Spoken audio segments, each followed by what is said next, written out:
All right, welcome back to Idaho Art Classes and Kevin McCain Studios. So today we're going to get back to the rocks. This is part 2 of how to draw rocks. And first one we talked a little bit about the nature of rocks, and we had reference for one individual rock to let you try to deal with some of the form shadows, some of the details. Again, sometimes I've been accused of using too much stuff when I draw, and some of the stuff I may not use at all. This is actually redundant, so I can put this out, take this out. But I've got these materials here, and again, I may or may not use them. But what they are here for this week, we've got, and I guess that's the same, so that's redundant. We have, for erasers, we have kneaded eraser, we have a plastic eraser, and then we have a pink pearl eraser. I probably won't use this one at all, but it's here just in case. So that's for my erasers. Now I'm going to be using charcoal to block in the basic tones, like we did last time. It will save me some time with the drawing, and you know, anything we can use to save time, we're going to use. I also got some cloth if I need it. I don't know if I'll use it. It's just really from an old t-shirt, but it really works well for blending and stuff. I also have some tissue paper, and this is just for the charcoal, to use for blending if needed. I talked about this last time. Now you don't have to have anything this special. This is just a makeup brush. My wife was going to throw it out, and I stopped her before she did because they make really good blending tools. But if you don't have one of those, you can just use any 2 to 4 inch. It could be a 2 inch, it could be a 3 inch, it could be a 2.5 inch, or whatever. Soft goat hair brush. Or I might use this one again. I have this here. This is just a soft 1 inch. Actually, it's a 3/4 inch, I believe. Yeah, it's a 3/4 inch soft hair brush you could use for watercolor or gouache. I might be using this because I might be getting into some smaller places. And same thing with these are about as cheap as you could get. I think they're from my daughter's old watercolor sets or what have you. But again, if I need to get into some real small place, this will help. So I'm just going to put those aside. We'll see which one of those I use. I guess back to the erasers. I've got my these look like mechanical pencils, but they're actually erasers. So this one has just a thicker plastic eraser that I can get into smaller areas, and this one I can get into smaller areas even smaller still. It's just a plastic eraser, and you can use it like a mechanical pencil. So again, I might use that. This is my vine charcoal, and again, you can use vine or willow charcoal. This is a soft, and I believe it's Winsor Newton, though I don't think that makes a big deal. It could be Reeves. I have both Reeves and Winsor Newton, but I think this one is Winsor Newton. This is really going to be a graphite drawing. So this is the graphite we're going to be using. I've got my 5 pencils here, and those 5 that I use will be a 2H, let's try this. I was supposed to have a 4H in here. I'm looking for my 4H pencil. Okay, well apparently I'm not using a 4H today. No big thing. So we're going to use, and I have 2 2Bs, so I'm going to take that out. That's redundant. Normally I'd have a 4H, but I have a 2H, which will be my lightest, my HB, my 2B, and my 4B. This should probably be fine. Because I'm probably not going to be using anything quite that light because I have to be much darker for it to show up on the screen, on the video and such. So we're going to go ahead and be using those for our graphite, and these are just graphite sticks to help us to cover larger areas. This is a hard Derwent graphite stick. It's about like a 2H. but it's much more powdery. We talked about that last time a little bit, the last video. This is just a 4B pencil, woodless pencil, and this is either a 2B or an HB, but it, again, was a woodless pencil. So I'm going to use those to cover larger areas because they have much more graphite than, say, one of these little woodless, very little graphite area. This, I could use the tip or I could use the whole thing and cover much more area much more quickly. We're all about conserving time. So this is the print, unfortunately, is not the best print, so there'll be and it's kind of shiny, so we might get some glare off of it from the lights and stuff. But I'll have a link to this particular image so that you can work from it. This is just a close-up of some rocks that are next to a river that's not too far from my home, and really just to help us deal with a collection of rocks. Whenever we deal with a collection of rocks, we're really going to be dealing with more patterns. We're not going to be detailing this photograph. We are not going to be sitting here for 10 hours doing some sort of really tight rendering. That just would make no sense whatsoever. But it will give us a chance to get the feeling of rocks, and a lot of it has to do with, again, we want those straight planes like we talked about last time.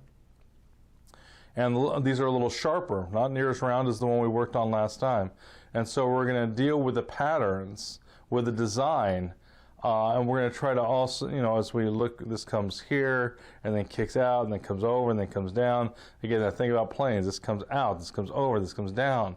So we're going to try to get planes. We also have, basically, this, I can see 2 planes and a little bit of the edge plane. So, whereas this one I can see 3. I can see the front, I can see, or I guess we could say this is the left, this is the right, and this is the top. So I can see 3 planes on this rock. So we're really trying to think of those planes, this 3-dimensional plane in space when we're dealing with rocks. So we're going to keep this over here. Now, in starting the drawing, I've already drawn something out very quickly, but let's step back. I did this for you. And what this is this is just my basic, it's how I started the drawing. I would never be this dark, but I darkened it so hopefully you can see it. But all this is this is just the basic shapes. Just so instead of like drawing every tile of rock, I just made this little bump of 3 different planes, and I probably could modify that. These are just placeholders. This is that rock there. This is 2 planes for this rock here. So we start off with very, very simple planes. 2 planes for this one here, though this plane is actually, I need to move it down, but that's all right. This is to get the basic lay of the land, the composition, if you will. And what people will do is they'll start at one corner and start doing little stuff, or some people will be like, well, I'm too afraid of a drawing, and so they'll grid it. We don't want to grid it. We want to talk about how can we break things down and have them accurate even when there's all this information. And this is what we do. We simplify. So this right here is the side of that rock. Boom, boom. And then it hits this little rock here. I thought was pretty important, but it actually breaks into 2 different rocks. That's okay. We're just trying to get the basic lay of the land, if you will. So very, very distinct chunks, very simple chunks.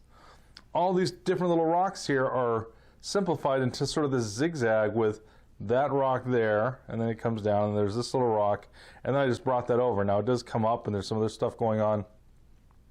But what this allows me to do is it allows me to compose. In other words, where should this be against that, and that against this, and this against that? And if you have tons of little details to start off, you'll get lost in all the information. And in fact, when I'm starting stuff out, we'll start really simple. So let's say I had this sheet right here. Long before I get into that sort of detail, I would say, all right, well, if I need to, what's the anchor point, or what's the main diagonals? And if I went ahead and said, okay, this here, and let's straighten this out so we can take a look at this. And let's say that we said, all right, well, this right here is my window. Okay, not very straight, but we'll just use our imagination, shall we? So see, this is the window where this is all happening. Okay. Okay, so there's our window. And we say, all right, well, what's the main diagonals. Well, there's a main diagonal here and a main diagonal there. So I could even start off with that this, if I brought this up, would cut right across there. Okay, and I'd even bring it over and slam it into this other side of the page. So this would be my starting point for all this coming down through there and slamming into there. And then we have this rock that starts right about here. And again, all these rocks sort of coincide to create a diagonal that slams in there. So we would start off very, very, very simply. And if this is this diagonal, well, then we have another, this is this rock coming down.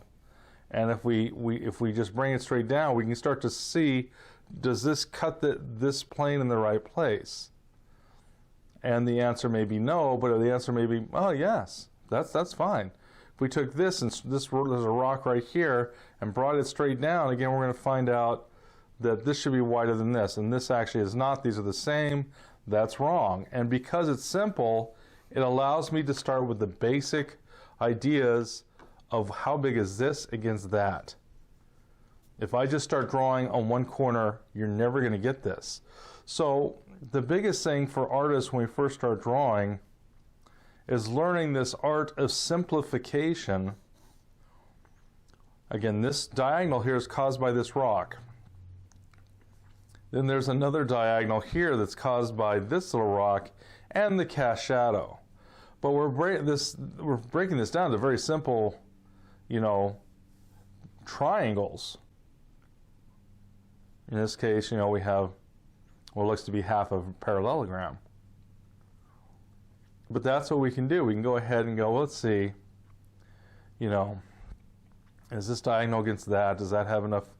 Is this doing one? So we then start to go, okay, and there's a rock that comes out here, and how far does it come? And maybe that rock stops right there. Or maybe that's the rock in shadow, so it comes, that's actually what's happening. It's the rock in shadow, and we'll just keep this as a very simple plane. And then we'll say, and this rock breaks into, we actually see the top of it, but that's too much information for right now. Where does this next little triangle start? And we can just start to break this down and start to place, where does this go? This almost lines up with that, almost. There's part of it that does, so that's an alignment, or what's called a coincidence. And we start to break this down using these alignments, using vertical alignments and all different types of alignments. We can then start to, and this rock is not, actually breaks outside this diagonal a little bit. That's okay, because again, that main diagonal was just a starting point to get us to the next part. So again, this right here is now this coming up, over, down.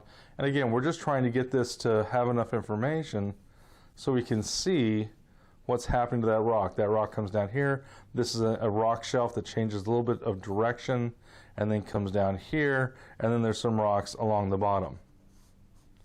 So again, we're keeping it very, very simple because again, we can I can measure where this hits to there, and if I do that, with my eyes, I can go, well, that's too far out. That should actually be here.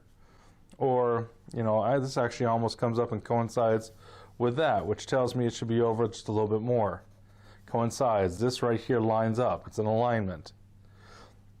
And then we take, okay, well, what's this to here? And which of these two is longer? Well, this should be longer than this little diagonal here, and it's still longer than this returning diagonal there. Okay? And this hits right about here. If I then said, all right, well, let's put that on my rock, and I've got, well, this is my rock right here, which I don't think it is. That's an alignment. This one is that there. This one breaks there. That one breaks about here. This comes down. That's an alignment. So I was saying, hey, this needs to move over. There's an alignment that this misses. And that then will affect a little bit of the rock. And again, we could start to go, well, let's see which one. This is a little shorter, and then this comes up and then over, and then it does swell out, so we can break that into two planes like so. And then we're going to go ahead and we're going to keep this particular rock becomes very important for anchoring the entire drawing. So we could start to put more information in. But hopefully you can see how we start with just something very basic. Again, I could keep breaking this down where I could say, okay, that's the edge. That means this guy here, if we're going to keep him in this in the easiest form that he could be, well, that's going to be that triangle of that rock. And we're going to place this and look at that and that and that and that and say, does that look about the same? And if it does, we're going to leave it. And if it doesn't, we're going to move it. So then we got this rock, and then we say, look, if this rock is true, this one moves over a little bit for its nose, and then it comes up over there. And this thing's, we see just a little bit, there's a little bit of a ridge line, so it's kind of just a little bit of this side of that rock that comes over here and then behind some of the rocks. And this comes down, and of course we have some other little rocks jutting in front of that. But we can start to then place these different rocks just based on these shear alignments. Now I've got where the basic idea of where everything is, and I can just start to then put in some more information based on those few relationships.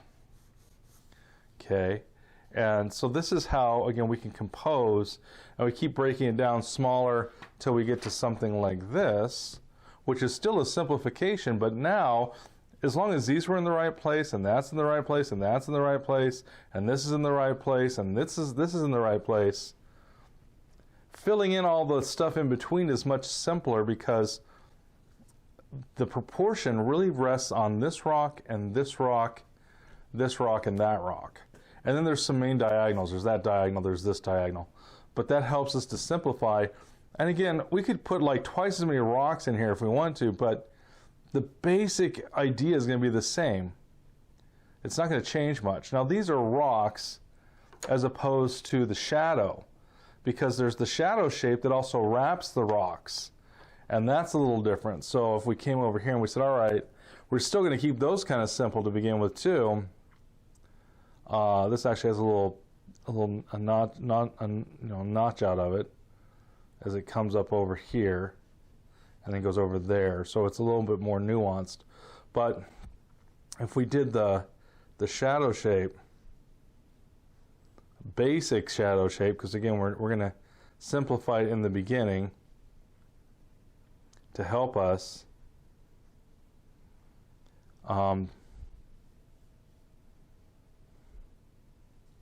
So this is shadow, and then it casts a shadow on the ground, and so this right here is part of that cast shadow on the ground coming up.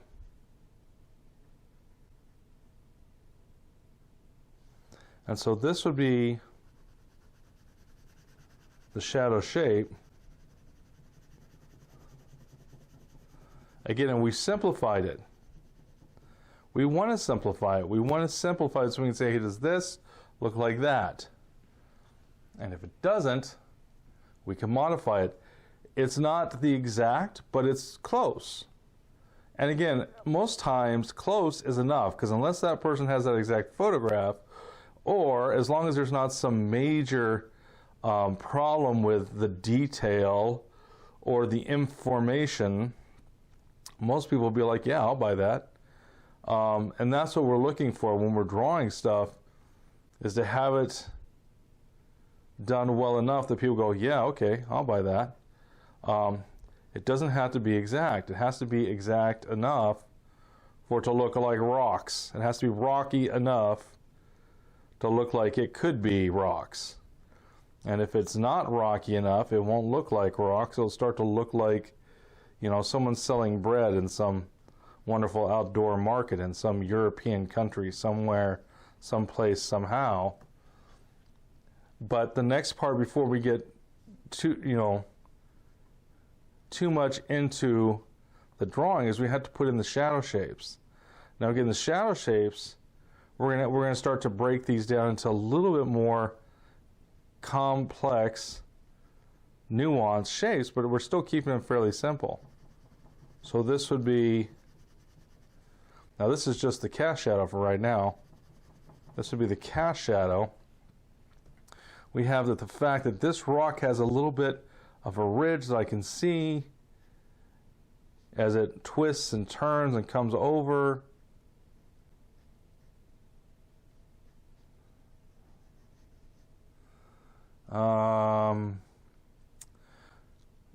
Yeah, I'm gonna change that. So I have a halftone, and the thing about halftones when you're doing shadows is you have to decide what's, are you gonna go with does the halftones become part of the light, or does the halftones become part of the shadow? For this particular time, I decided to make the halftone part of the shadow. It's a dark halftone. Yeah, it's a really dark halftone. It's a different plane. But it seems like it would make more sense to be in the shadow family than in the light family. So, as this comes down, this is the shadow of the rock and the cast shadow, and we put them into one. And then this is the shadow of the rock and the cast shadow, and we push those in. And the wonderful thing about this, when we're working on these rocks, the interesting thing, and it's really quite wonderful and fun once you get over the initial shock of having to do it. The first time can be a little bit much, but where there's a shadow side of this rock, and the shadow side of this rock abuts, or is pushing up against the light of this abuts, or in other words, touching. But so this goes dark as this goes light. Now this may be a little lost through here because I haven't cleaned it up, but we want to be able to have where the shadows touch there. It would merge with this if it wasn't for that little bit of light. So, and I've kind of blown this little thing out. I just kind of made that all one shape. But that's the idea as we start to draw, is that we're going to start to see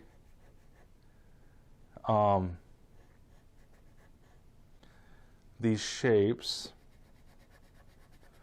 of shadow and light, and their relationship of shadow and light are so important.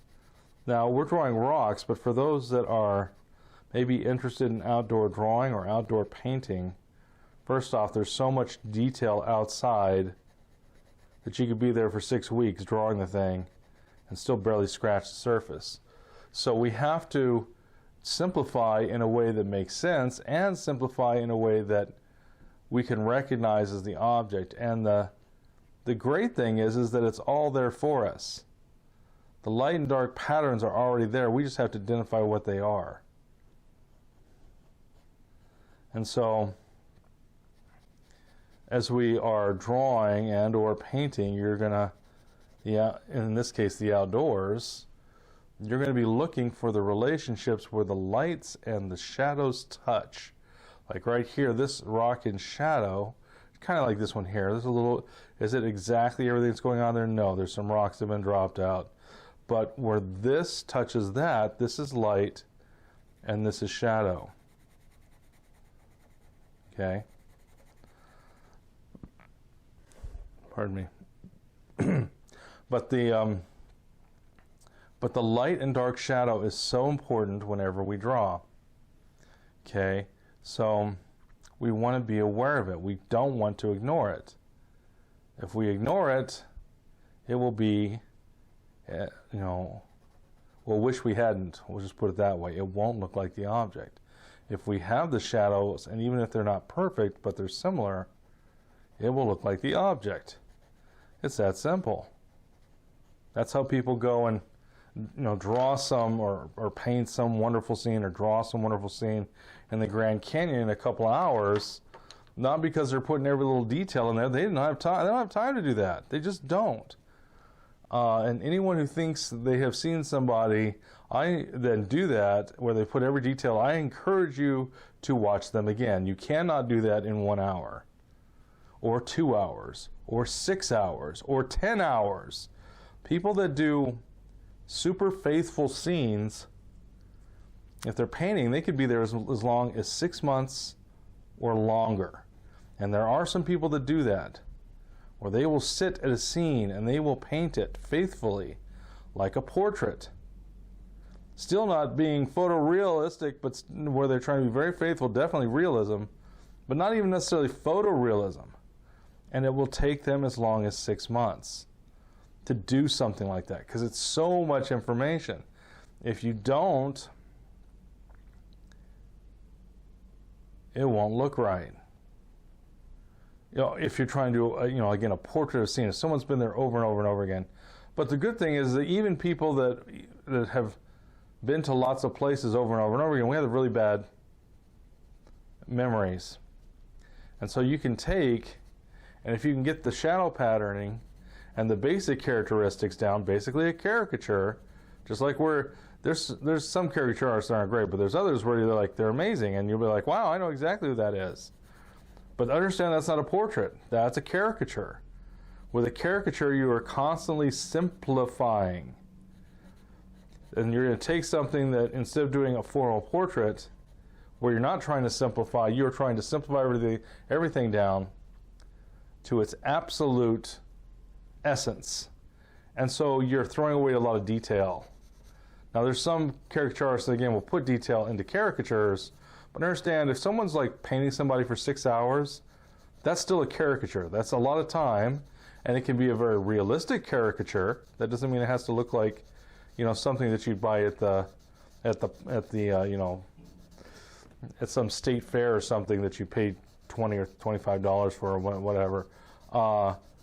Those are, highly simple. Usually people will crank those suckers out 15 minutes, 20 minutes tops, and you've got something that's, again, reminiscent of somebody. But there are people that do that for illustration, where they're actually so faithful, you're like, holy smokes. And again, they're going to be spending on these caricatures, some of the nice ones, like for Rolling Stone magazine, they might put 20 hours or 40 hours in on it if they're doing it by hand. If they're doing it digitally, they could take easily as long as 10 hours to do it, depending on how fast they are, depending on how long they've done it. There are some factors and such. But yeah, you're going to want to, they're still doing a caricature, but they're trying to deal with faithful renditions of tone and color and so forth and so on, and it takes time. But yeah, if you're trying to do a formal portrait of somebody, formal portrait artists can easily spend 40 hours on a portrait. If you're doing like something really, really tight for someone, really important, and they want it very realistic, then you could be doing those portraits and work on those things for as long as 60 hours to 100 hours very easily on a very faithful portrait, because they're not supposed to be caricatures. They're supposed to be, everything's pretty close to the way that it actually is. And so if you're doing that, it's going to take time. That's all there is to it. So this is a little bit of, again, how shadow shapes and shadows and how you put them together with things that are in light, start to have a relationship that looks like, oh yeah, that's rocks.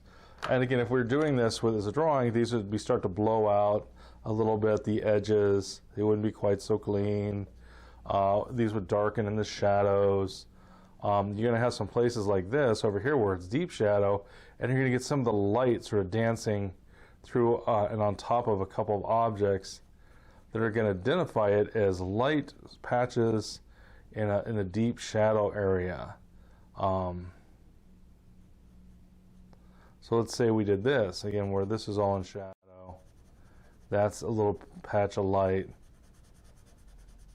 It's a patch of light. Patch of light.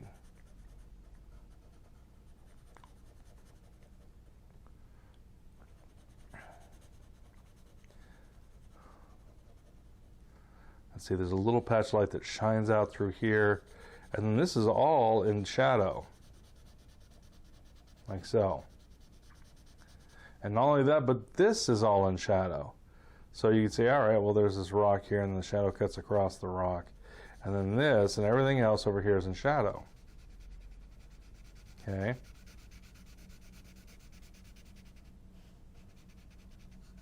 And again, it's through these relationships of shape that you're going to have something that starts to feel like it has form and substance and all that good stuff. All right. Okay, so this again, this goes in, this what you hear, this is there, and this goes into shadow there. Okay, so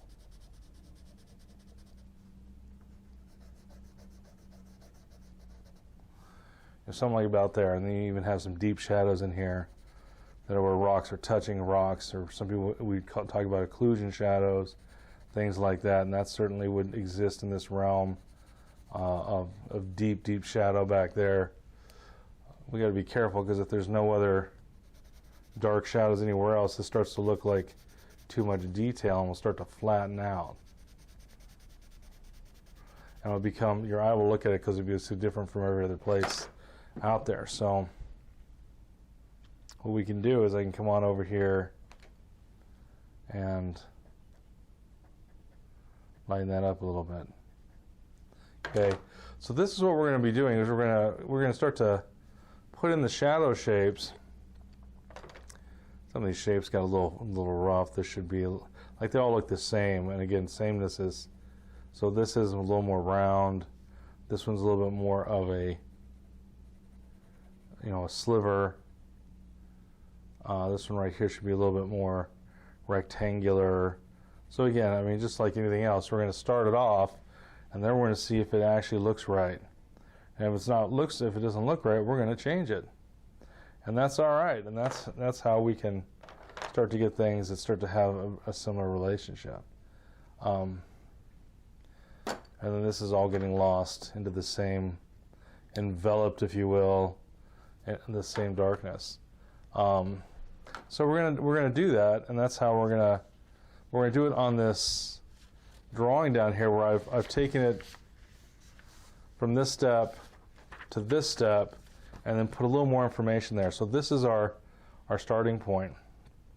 Okay, and what we're going to do is I'm going to go ahead and kind of what I was doing there, except we're going to do it with, we're going to put everything in shadow again with this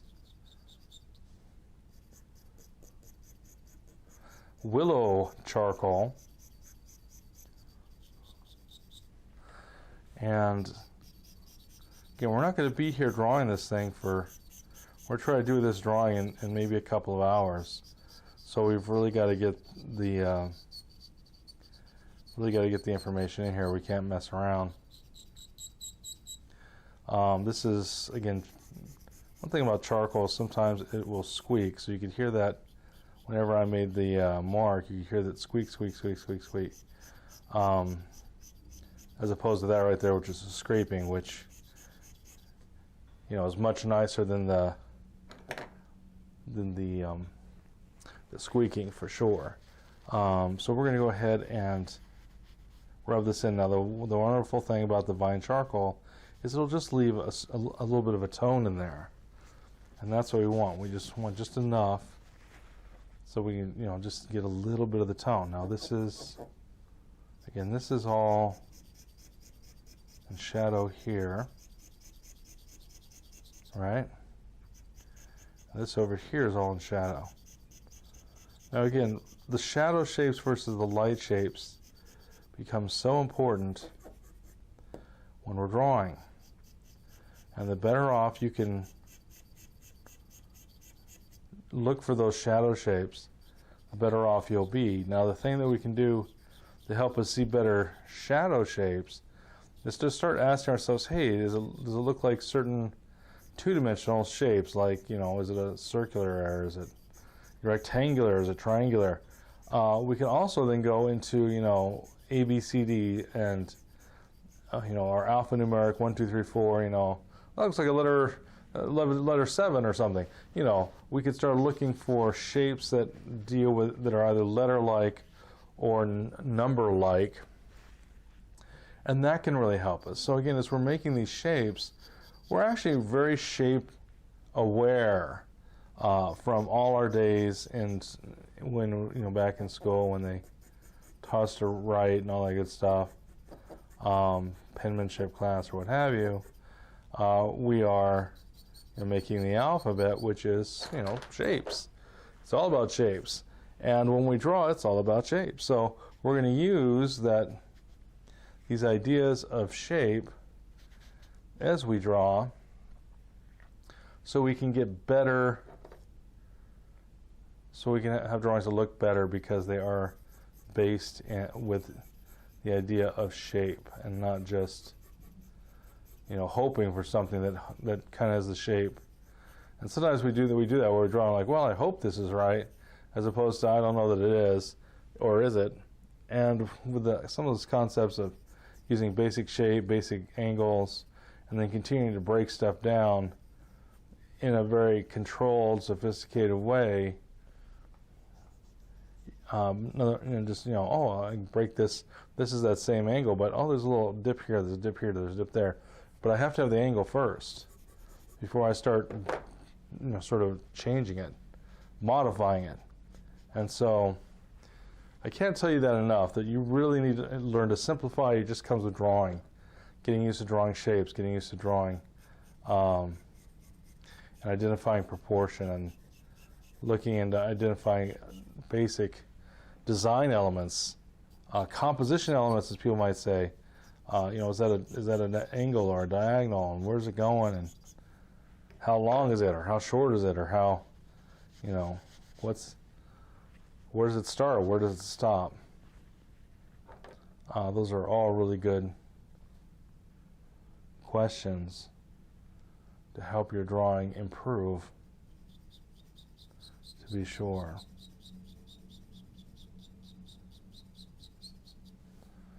All right, so again, we're just putting some tone in here, in the shadow side and the cast shadow side of our drawing. All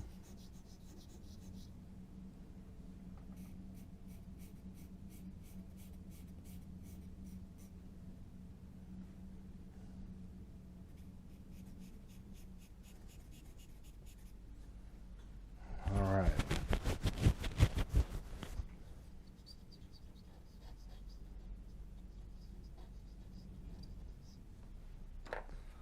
All right, so we're going to go ahead and soften that up a bit.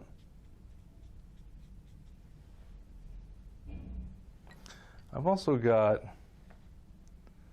well, let's go ahead and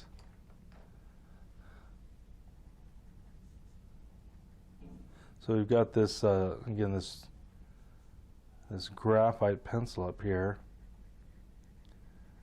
That's a woodless variety. We can use this to help us also get some of the value in this drawing as we work.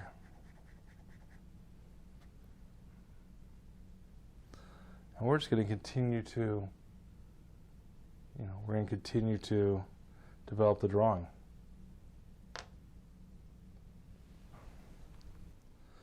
All right, so we've come back here, and we've just been filling in these shapes of the shadows and the lights.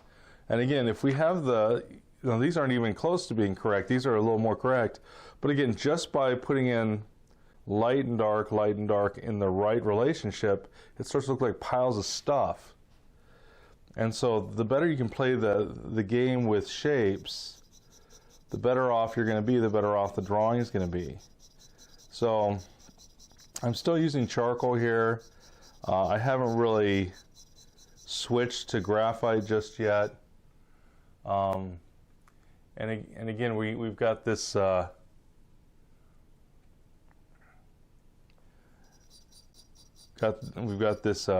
piece of charcoal. This is just a holder for the charcoal, because since it's real charcoal, it is very delicate, so it's easy to break. And it's also, this is a short piece, so again, that's why I've got it in this holder. It looks pretty retro, and the reason why is this is a design that goes back like 300 years. So this design has been around for a while, and because of that, it really has sort of a a vintage look to it. But you can still get these today. They're very, you know, it's whole based on the whole idea of if it works, why change it? If it's not broke, don't fix. You know, that's what it is. That's what you use. And so that's what's going on with this stuff, is that it's very effective and has been for hundreds of years. There are more modern versions of that. This is also an extender, but for charcoal, this is the better. That one's not going to work too well. They've got other ones that they have sort of this coming out of like a pencil, so it has like the pencil, and then this comes out of it. Some contraption again that looks a little more modern, but anyways, I don't care about the look. It just, that one's also kind of clumsy because they got the stick and then, or the pencil shaft of wood, and they got this coming out of it. And sometimes they're just not that well made. This is nice, it's solid, it's made out of brass. This will last your entire life and your grandkids' lives, and those after that, and those after that. As long as it's not lost, it'll really last. So again, we're just going ahead and putting down the values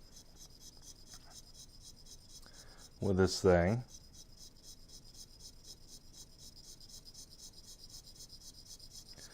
Now the picture I'm doing is not very big. It's like 6.5, almost 7 inches. And it's maybe 4 1/4 this way or something like that.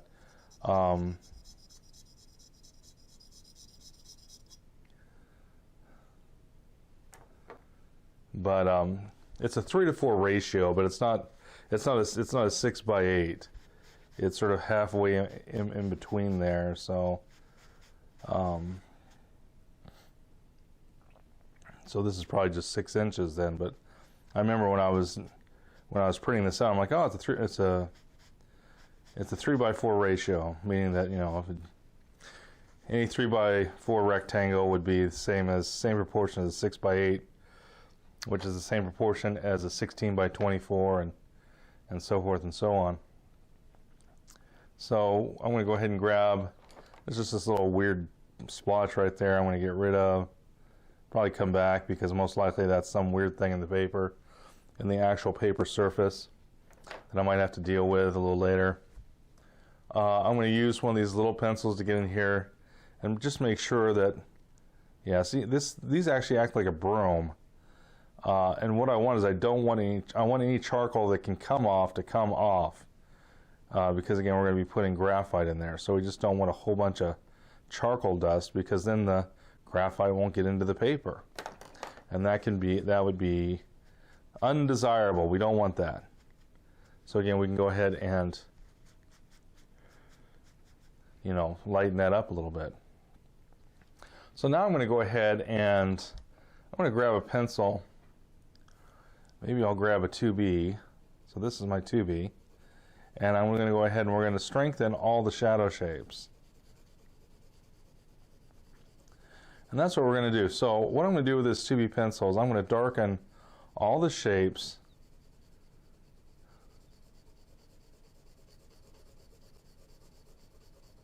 And let's do enough of this so you can see what I'm doing. I'm not going to be doing any detail. I'm just going to be filling everything in. And I'm going to be filling everything in for a starting point to be about this dark, okay? So I'm going to go ahead and do that everywhere where I've got shadows. We're going to come back and then we're going to develop it, because that's just the basic beginning of the drawing. And instead of watching me do that for the next 40 minutes, we'll just do it, come back, and go forward.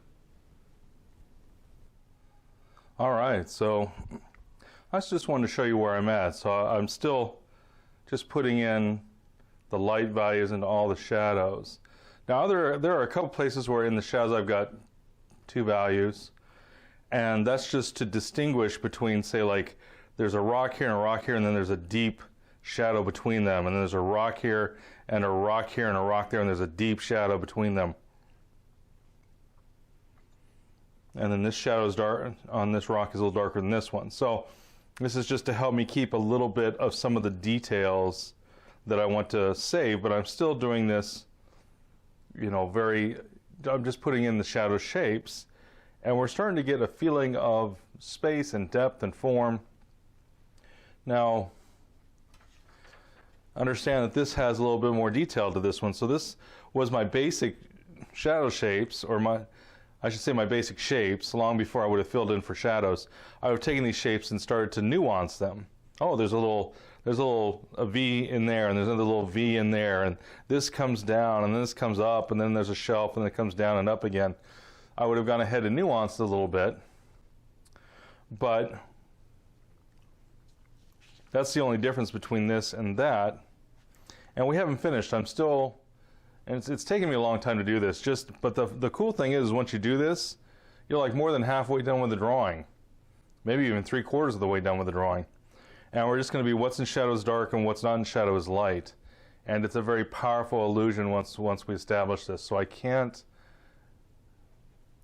tell you enough times, it's always about what is the shape of the shadow versus the shape of the light. What's the shape of the shadow versus the shape of the light? It is one of the most powerful tools we have in drawing and painting.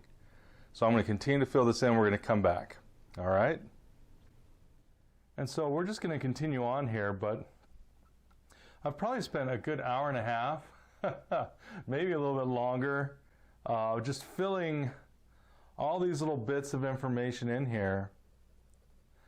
And we, of course, can put stuff in, and we can also, of course, take stuff out as far as that goes. But this light and dark relationship of the shapes, this light shape looks light because it's surrounded by this dark here, these little darks that touch, these darks that touch there, that dark that touches here.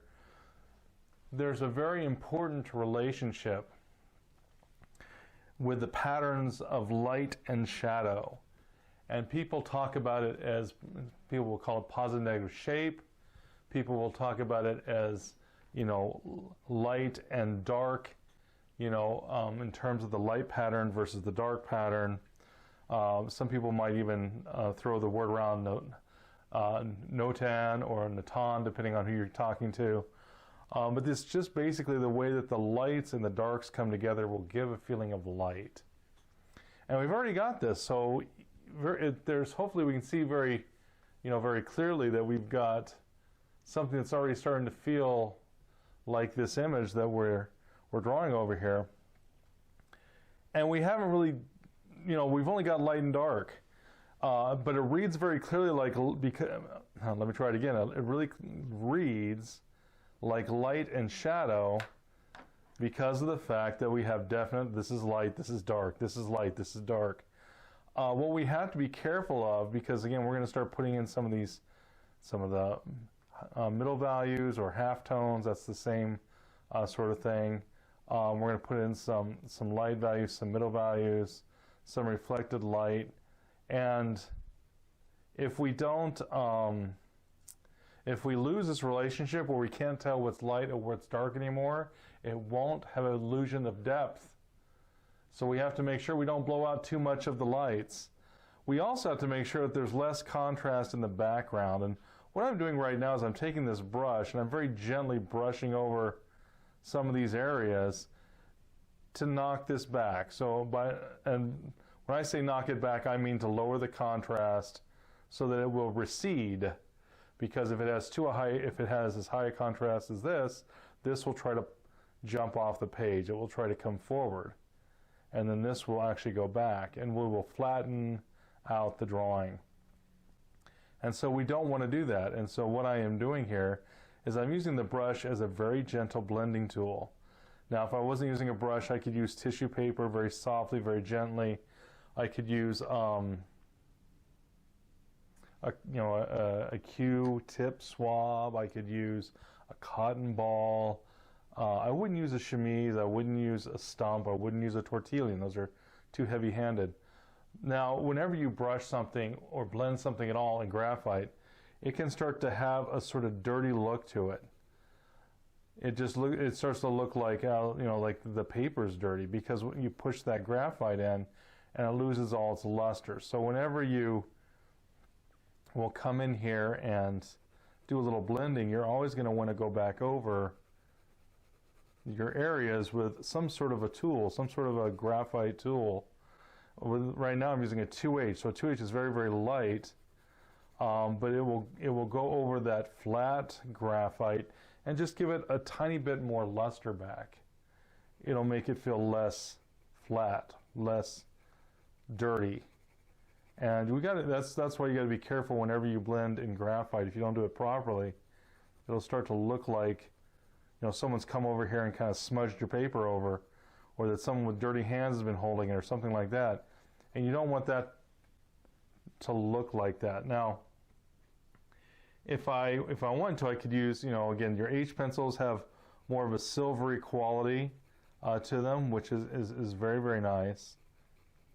And so when you're sort of darkening areas up, it can be very nice to use something that is, one of your H pencils. Your H pencils are your lighter pencils.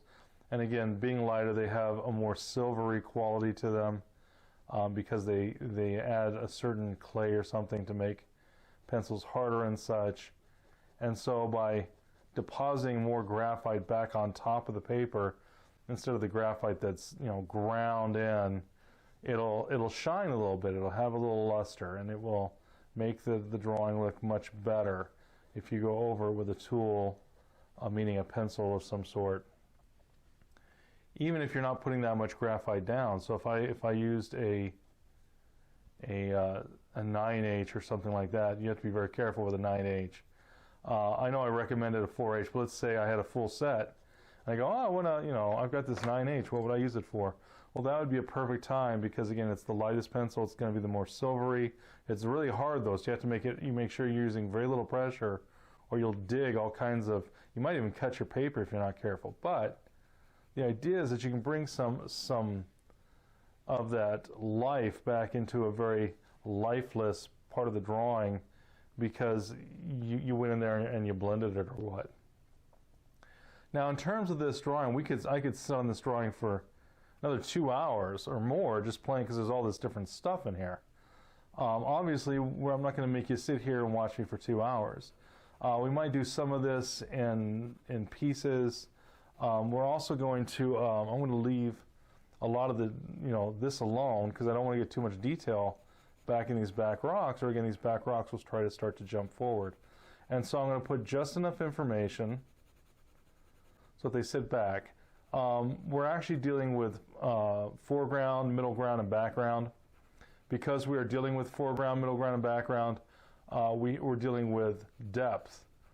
And some people would say atmospheric depth, but there's very little atmosphere here. But we are certainly dealing with depth. So usually when I think atmosphere, I'm thinking like 25 miles. Yes, there are particles in the air.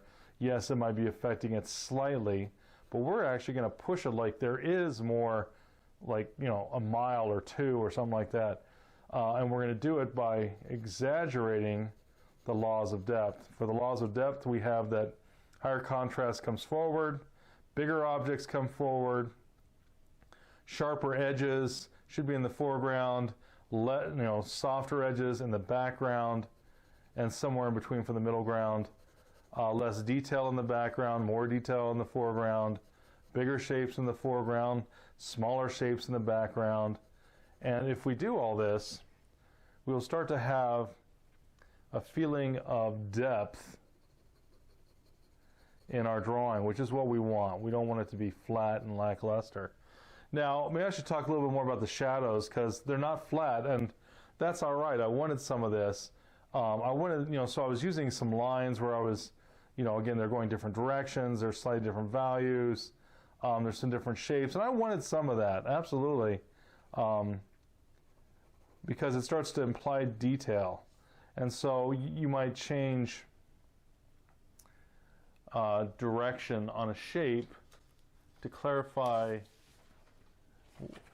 what's happening on the shape. So in other words, if this was, let's see, if this was a cube, and so we drew a very simple cube, something about like this, and I can use my mark to not just change value, but I can use marks that change direction. So for this top,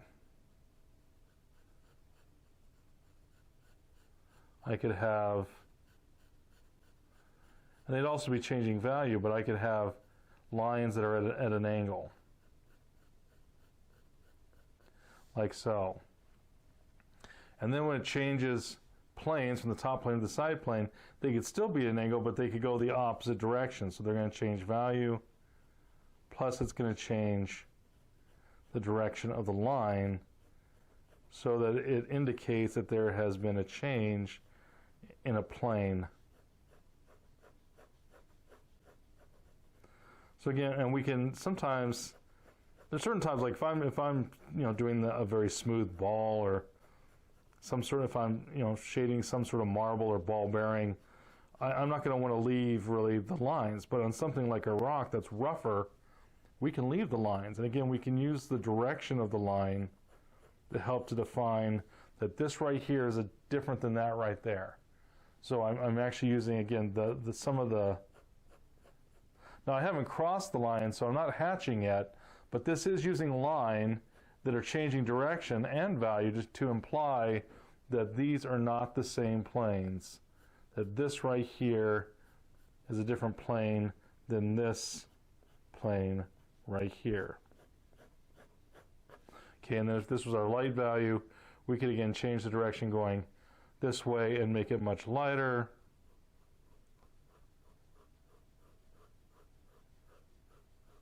Again, we're not trying to do smooth values at this point. We're leaving part of the line. And when you start getting into this, you start getting in a little bit into different hatching marks and things like that. And we're not hatching just yet because we haven't crossed any lines. All these lines are going the same direction. But they are changing value and they're changing direction. And that helps imply the fact that these are different planes. So it can help us to define a plane change.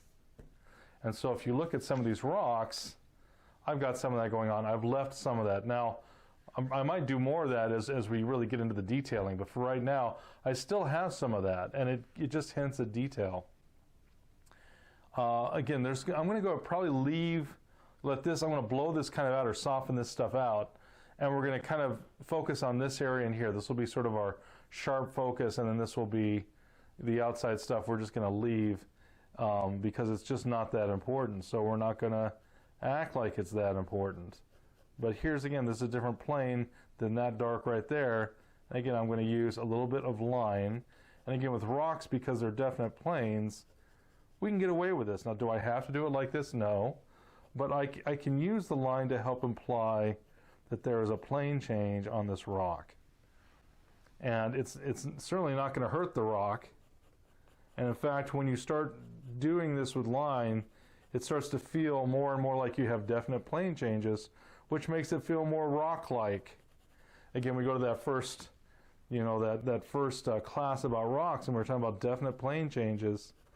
And again, what we're trying to do here, definite plane changes. Okay, and that's all we need. We want to have the fact that there are definite plane changes on this rock, because it is changing planes. This goes a little different, this goes a little darker as this changes a plane. This is a little bit lighter. This is a different plane, and I could have the line be lighter and go a different direction. And then that shifts again. So up here, this shifts to another plane, going slightly a different direction. So I could change just a little bit of the angle, just a bit, and they make the angle just a little bit darker, or this plane a little bit darker, and it'll start to look more like a rock. Now, there's also simplification. We don't want to get into all the detail of this little rock. It doesn't matter. There's other things that are much more important than all the little details on this little rock. Now, I actually did some cross-hatching. That's where you cross lines. So cross-hatching would be where I'd come over here and I go, okay, well, now I'm going to use some lines going another direction, and they're going to cross each other going two different directions, and that's hatching. So if I've got lines that are crossing each other like so, you can start to do what's called hatching. Okay, so I'm going to be doing a little bit of that while we're drawing, and that can be, again, a very powerful tool to make this feel more like a rock. And again, I'm not going to sit here and detail each and every one of these rocks. We'd be here for 3 weeks. There's actually also 2 rocks instead of just 1 rock, so I'm going to go ahead and oh no, it's not. It's not 2 different rocks. But this is actually halftones. So we're going to come over here. So again, some of these lights, again, in the lights we have the middle values are halftones. So that's the exact same thing. We have light values and we have highlight. There's not a whole lot of highlight on here because these are rocks. They don't have a lot of that going on. But there is going to be some, there's going to be, again, the middle values and the light values, or the halftones and the light values. And we can go ahead and work with those to give our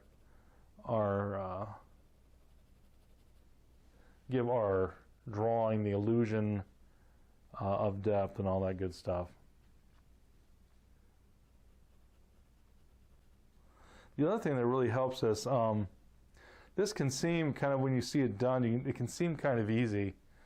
And for those doing digital art or whatever, they might go, well, why can't I could use a stamp filter, or I could use, a find edges or trace contours, or these different types of filters. And you certainly can. If I was doing something digital and I thought I needed a filter, well then yeah, I'd use it. And you can do several filters on different layers and really create some rich effects.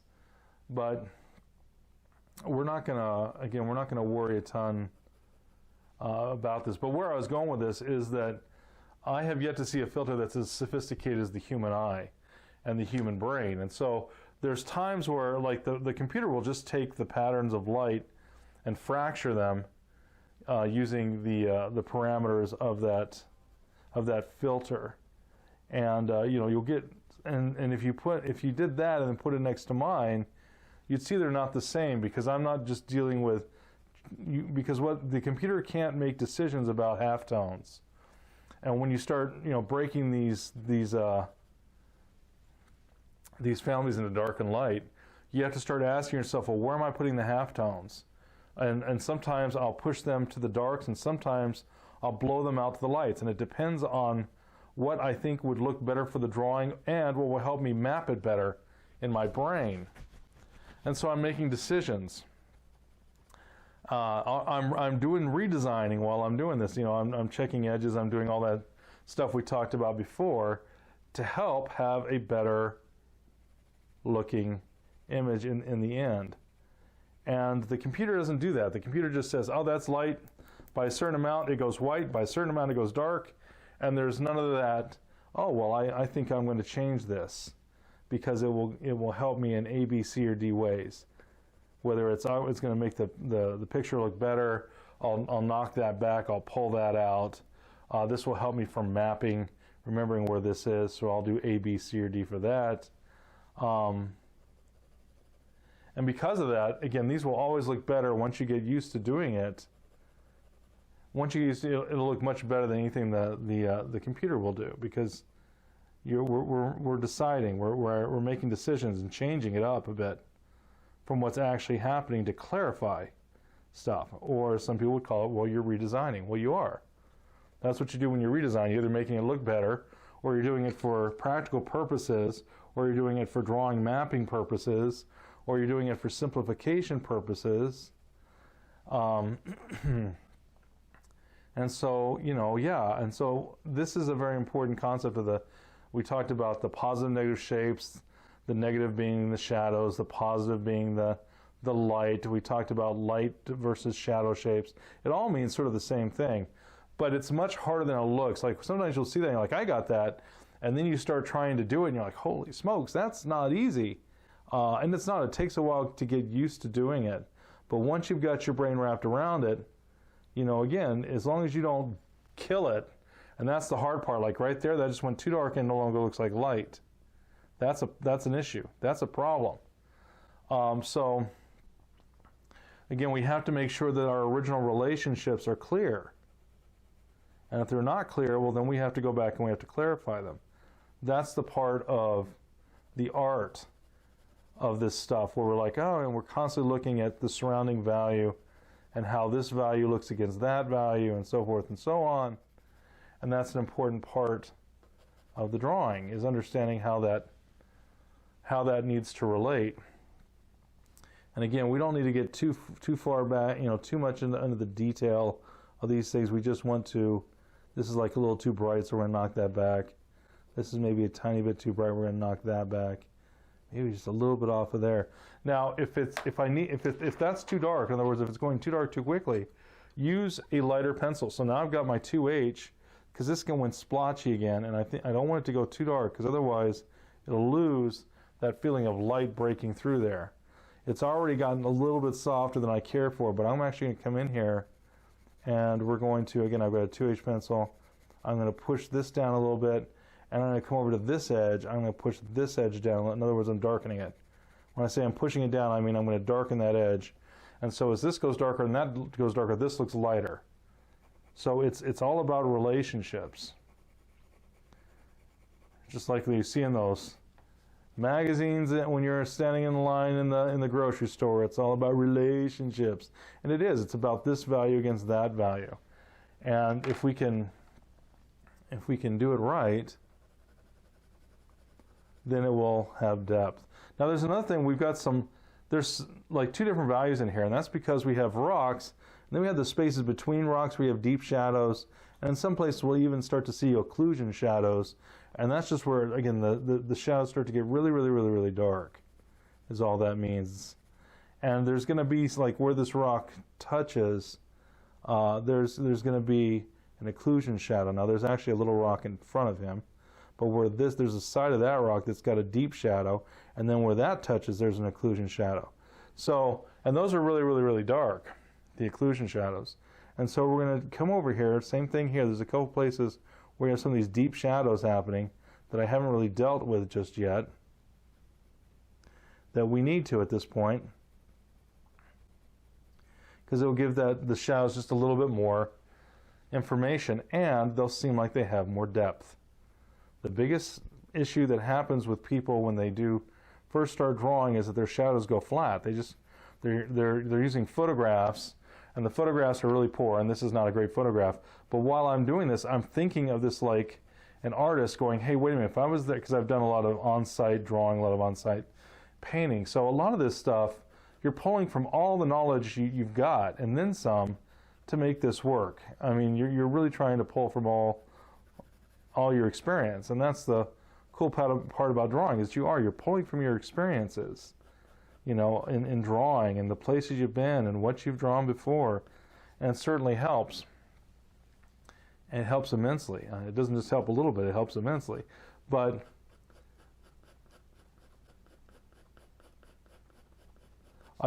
when you're first drawing, you'll and especially if you have a bad photograph, all of a sudden the shadows will have no detail in them.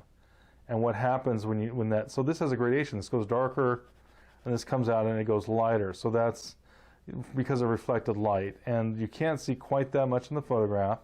You probably can in the original, because the original is a much better photograph.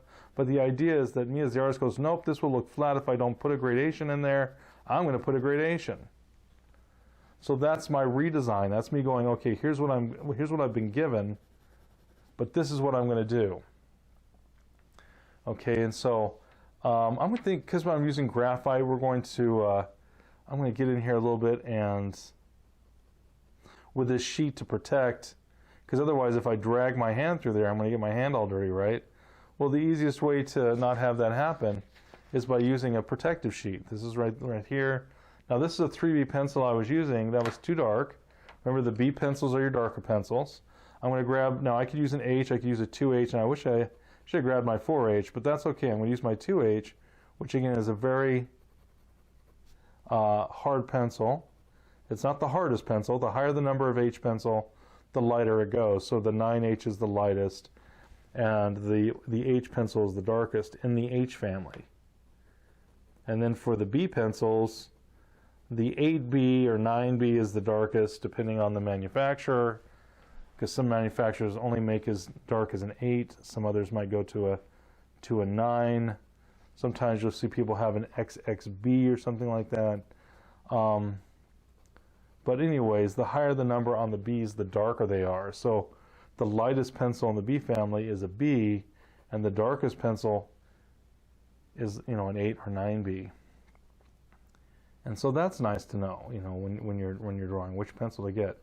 And so I grabbed this one because it's lighter, and because it's lighter, it's a little easier to control. I can sneak up and make values more subtle. I can shift them just very, very gently, and because of that, they actually start to feel like they have more, what's the word? Depth. Yes, depth. Yes, now you're learning. You got it. And it just really helps. And that's not a bad thing. We want as much, we need as much, I don't know about you guys, but I need as much help as I can get. You know, ask anyone that knows me, they're like, yeah, he needs as much help as he can get. And that's okay, you know. I don't have a problem saying, hey, I need help. Give me some help. I need some, I don't know what I'm doing here. Yeah, and, there's probably a lot of people that say, yeah, he's got that one right. Oh my goodness. But that's okay. I'm having fun. We've got some that's looking like the picture. Now, I'm putting some of these, it's darkening some of those lights, and I'm losing some of that wonderful light versus shadow effect. And so I'm trying to come over here and deepen in a couple places, key places along where the light and shadow meet, to bump it back up a bit. Otherwise, it's going to go flat. Okay, so again, I want to work in the lights, and usually I'll use my H pencil for the lights, and you know, my H pencils, H, 2H, 3H, 4H, what have you. And it's just because that way they don't get too dark, because the moment they get too dark, well then we got to darken the shadows, right? And so I'm going to go ahead and give me 2 different planes, top plane and the left plane that I'm dealing with right now. And I'm trying to give trying to use some different directional marks to create the illusion of subplanes, little tiny subplanes on this rock. Once you start being able to use this really effectively, it's amazing what you can do with this suggestion of different planes using lines going different directions. And it's just a wonderful way to work, and it can really, again, help the drawing in so many different ways. Okay.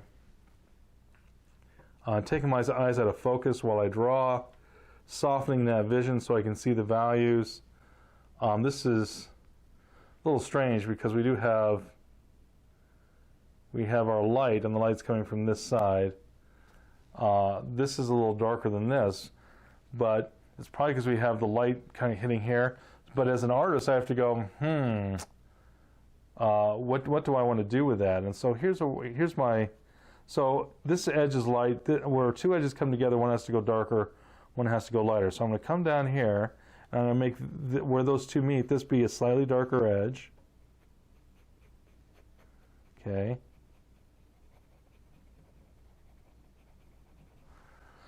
Like so.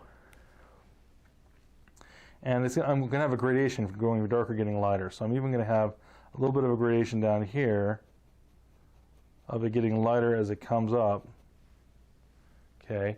And so as this comes up, it's going to, the gradation is going to give you the feeling of light traveling along that surface.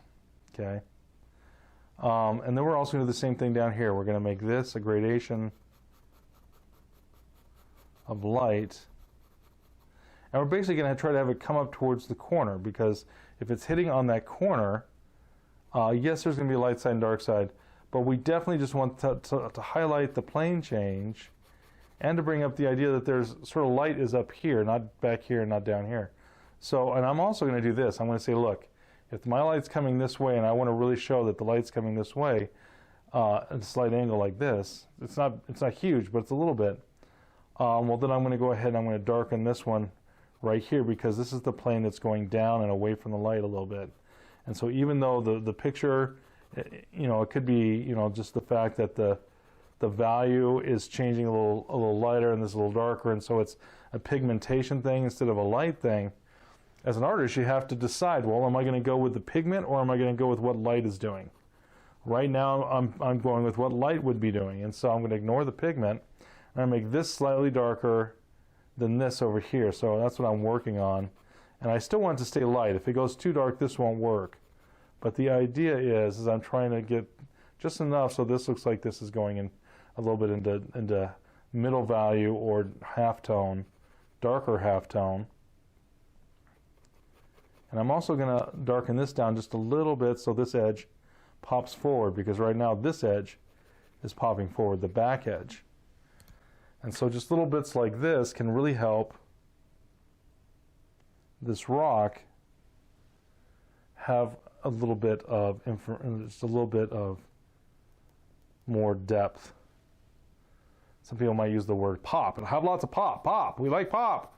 And I have that too. So again, we'll go ahead and bring that in there. This then will go ahead and come in here. This will go to there. All right. Now we've lost a little bit of what's going on in here, so we're going to go ahead where this touches. These are going to go slightly, whoops, we got to make sure that what's in shadow, what's in light, what's in shadow, what's in light. So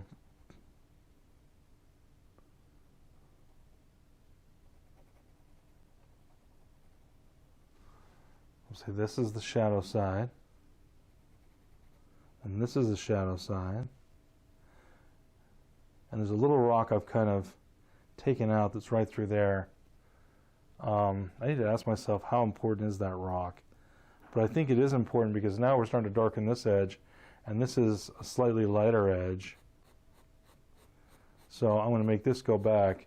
Now, yes, there's this, but again, I think that's a pigmentation thing. I could go ahead and give a nod to it by just giving a light edge and letting it fade.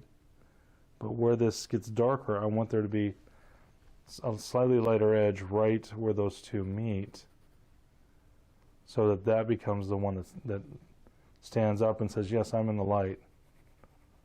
Get out of my way, guys, I'm in the light. Okay. So, and I think I could probably lighten that just a little bit more. Again, I'm switching up. So again, there's times when we are going to go ahead and say, well, it's very rare that you just copy what's there. If you do that, usually you'll get a lackluster drawing.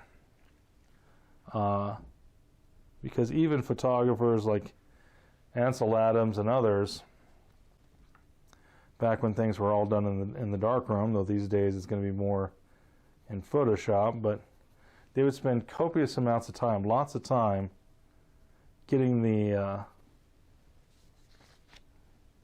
photograph. I don't want to cover this too much.